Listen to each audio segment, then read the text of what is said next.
when we talk about deployment of LLMs, back just to specifically that, what do you actually do? Like, is these open source models fine-tuned to your specific proprietary data? Is it commercial models? Can you share, but just briefly, what's the dominant mode or what you see others do?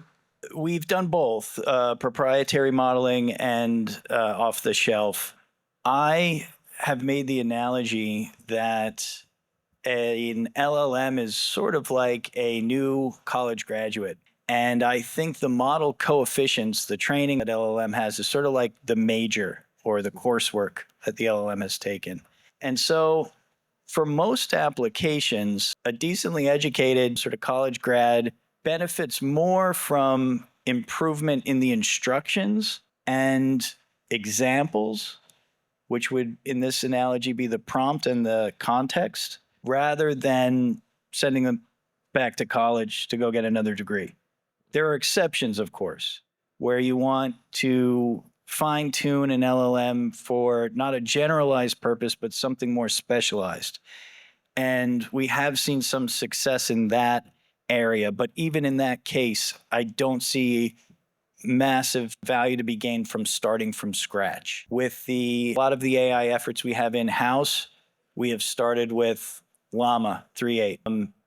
We're not wed to that, and it could change. But we started there, and we benchmark performance to the off-the-shelf, and then after refinement by providing some additional training examples, about 100,000 or so, to get some fine-tuned performance. And we found that that fine-tuning did make a difference. But again, unless you have a repeatable and specialized task, I don't think you need to go send your LLM to get that graduate degree. I think the college degree is probably the right starting point. And cost consideration is a big factor. I largely agree with you, Dan. The truth is, we don't really care as much about who's winning on the foundational model side, because we're going to run it all through our eval framework, and we're going to see what works best for us. What's creating generations that we know are grounded, accurate, representative, they're retrieving the right information. Also, to Dan's point, the trick there is what you've built around the foundational model. And the truth is, that's really what a company like 𝐸 can control as well, where it's not like we're going to be creating a foundational model. And so making sure that we're getting our prompt engineering right, that we're getting our context right, and making sure that our eval framework is as robust as possible, which in my opinion is particularly important in financial services and particularly important in the investment community, because our standards for accuracy are generally quite high. Like, our businesses are built on the reliability of being able to disseminate accurate information. So eval is critical. If you're comfortable with your eval, then you're in a good place where you can be trying out a variety of models. So to get to brass tacks, for a while we did try to use open source models. We fine-tuned open source models. We did some co-development with Databricks in that space.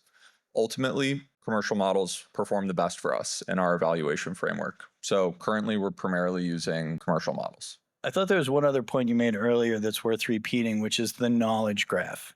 That is the way in which we transfer knowledge from that wisdom that we were talking about earlier that makes the difference. The way we transfer that to the AI is through that knowledge graph. And that's not just generalized knowledge, but company-specific knowledge as well. I think somebody said earlier, it's not the mama French factors or the factor zoo that's driving the stock price. It's usually something bespoke, something company specific. You know, for Netflix, maybe it's subscriber growth in Asia. For Apple, it might be iPhone sales. And for Rio Tinto, it might be the quality of the iron ore coming out of their Pilbara mine and whether they're, you know, on cue for output given the latest hurricane that just hit. It's something that humans, I think, don't do very well, processing all those different data streams and being able to have a sort of company-specific view, but the LLM can do that very well.